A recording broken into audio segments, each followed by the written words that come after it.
نحمده ونصلي علی رسوله الکریم۔ ہمارا موضوع توبۃ النصوحہ کے بارے میں۔ میرے بھائیو بزرگوں، کوشش ہمارا یہی ہو کہ ہم ہر وقت اپنے کو گناہوں سے بچاتے رہیں۔ اگر گناہ ہو گیا تو فوراً تائب ہو جائیں، کیونکہ اللہ تعالیٰ کو توبہ کرنے والے سے بہت محبت ہے۔ فقیہ ابو لیث سمرقندی رحمۃ اللہ علیہ نے تنبیہ الغافلین میں ایک واقعہ لکھا ہے۔ فرماتے ہیں ایک مرتبہ حضرت عمر رضی اللہ تعالیٰ عنہ نبی علیہ السلام کی خدمت میں حاضری کے لیے آئے تو راستے میں انہوں نے ایک نوجوان کو دیکھا جو بہت قطار رو رہا تھا۔ اس کو روتا دیکھ کر حضرت عمر کا دل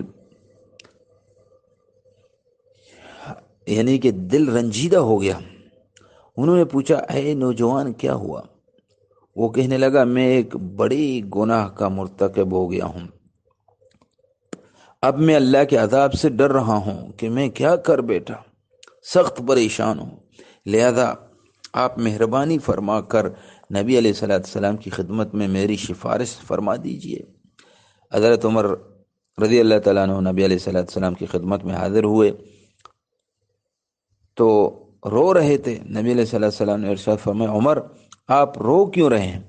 عرض کیا، اللہ کے محبوب، میں آپ کی خدمت میں حاضر ہو رہا تھا، راستے میں ایک نوجوان کو دیکھا جو کوئی بڑا گناہ کر بیٹھا تھا، وہ بہت رو رہا تھا، اس کے آوازاری نے مجھے بھی رلا دیا۔ نبی علیہ السلام نے فرمایا، عمر اس کو اندر بلا لو۔ جب نبی علیہ السلام نے اندر آنے کی اجازت مرحمت فرما دی تو وہ نوجوان آپ کی خدمت میں حاضر ہوا اور وہاں بھی رونا شروع کر دیا، حتیٰ کہ وہ پوٹ پوٹ کر رونے لگا۔ نبی علیہ السلام نے ارشاد فرمایا، اے نوجوان کیا ہوا؟ اس نے کہا، اے اللہ کے نبی، میں بہت بڑا گناہ کر بیٹھا ہوں۔ نبی علیہ السلام نے فرمایا، کیا تیرا گناہ بڑا ہے یا اللہ کا عرش بڑا ہے؟ وہ کہنے لگا، اللہ کے نبی میرا گناہ بڑا ہے۔ نبی علیہ السلام نے فرمایا، تیرا گناہ بڑا ہے یا کرسی بڑی ہے؟ وہ کہنے لگا، اللہ کے نبی میرا گناہ بڑا ہے۔ نبی علیہ السلام نے فرمایا، کیا تو نے شرک کا ارتکاب کیا ہے؟ اس نے عرض کیا، اللہ کے نبی میں نے شرک کا ارتکاب تو نہیں کیا۔ نبی علیہ السلام نے فرمایا، کیا تو نے اللہ کے کسی بندے کو قتل کر دیا؟ اس نے عرض کیا، اللہ کے نبی میں نے کسی بندے کو قتل بھی نہیں کیا۔ نبی علیہ السلام نے فرمایا، تو پھر ایسا کون سا گناہ ہے جس کو تو اتنا بڑا سمجھ رہا ہے؟ اس نے عرض کیا، اے اللہ کے محبوب میرا گناہ بہت بڑا ہے، میں کہیں مرتبہ کفن چوری کا کام کرتا تھا، مردوں کے کفن اتار کر بیچتا اور اپنی ضرورت پوری کرتا۔ چند دن پہلے انصار کی ایک نوجوان لڑکی دفن کی گئی۔ میں نے اپنی عادت کے مطابق رات کو جا کر اس کا کفن اتارا، اور جب کفن اتار کر جانے لگا تو مجھ پر شیطان غالب آیا اور اس نے میری شہوت کو ابھار دیا۔ میں پلٹا اور میں نے اس مردہ لڑکی کے ساتھ زنا کیا۔ جب میں زنا کر اٹھنے لگا تو مجھے یوں آواز آئی کہ جیسے وہ لڑکی بول رہی ہے اور کہہ رہی ہے کہ اللہ کے بندے، تو نے مجھے مردوں کے مجمع میں ننگا کر دیا اور کل قیامت کے دن اللہ کے حضور حالات جنابت میں کھڑا ہونے پر مجبور کر دیا۔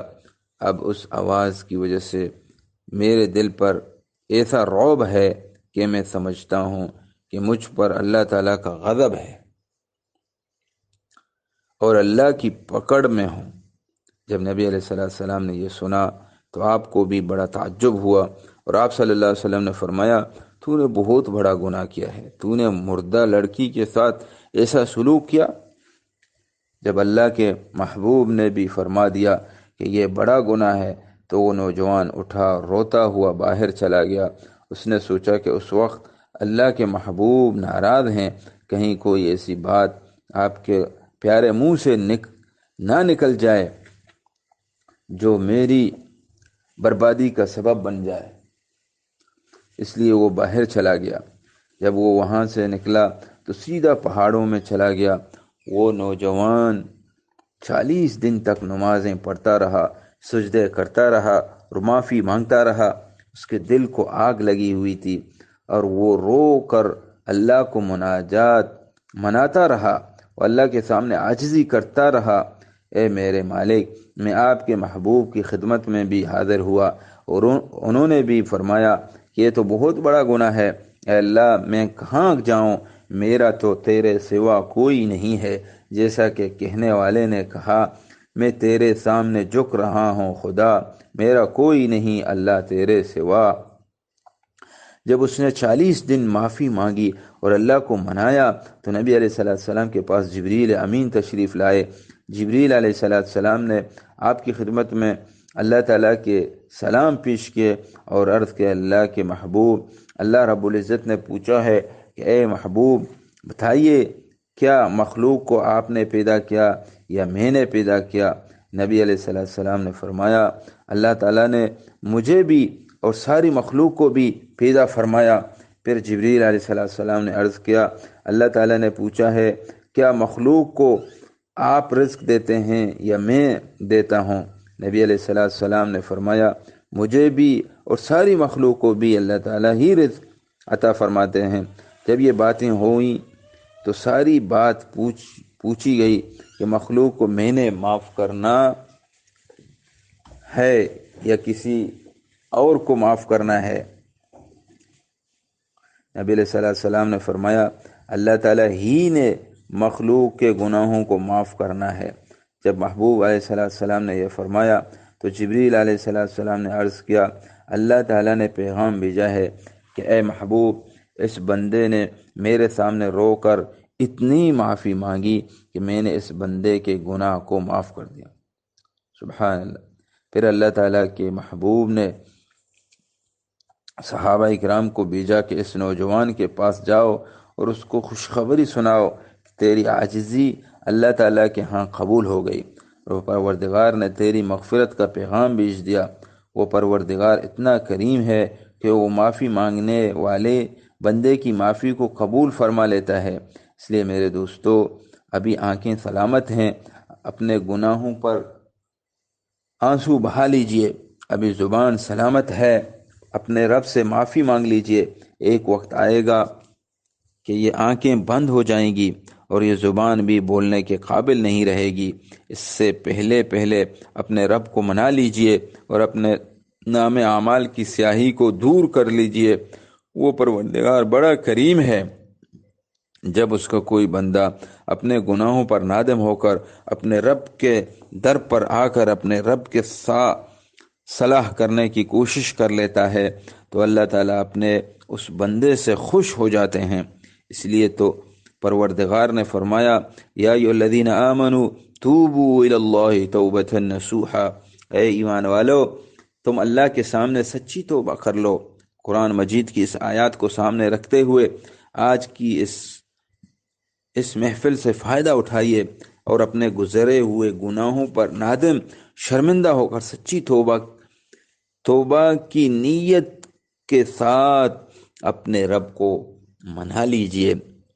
کیا معلوم اس محفل میں اللہ تعالیٰ کا کوئی ایسا مخلص بندہ ہو جس کے اٹھتے ہوئے ہاتھ اللہ تعالیٰ قبول فرما لیں اور اس کی برکت سے ہماری بھی بگڑی بن جائے اور ہمارے بھی گناہ معاف ہو جائیں۔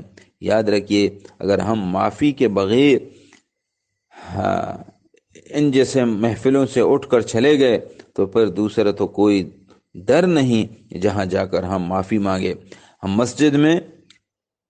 مسجد میں بیٹھ کر اللہ تعالیٰ سے معافی نہ مانگ سکے تو اور کون سا در ہے؟ میرے دوستو اگر کوئی مسجد سے نکل کر جہنم میں چلا گیا تو اس پر کوئی حسرت نہیں، حسرت تو اس پر ہے جس کی معافی قبول نہ ہو،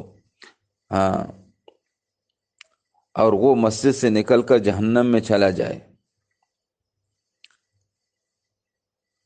تو میرے بھائی بزرگوں اللہ تعالیٰ سے دعا ہے کہ وہ ہم پر رحم فرما دے اور اس محفل سے اٹھنے سے پہلے ہمارے گناہوں کو معاف فرما دے اور ہماری عاجزی کو قبول فرما کر ہمیں بھی اپنے مقبول بندوں میں شامل فرما دے.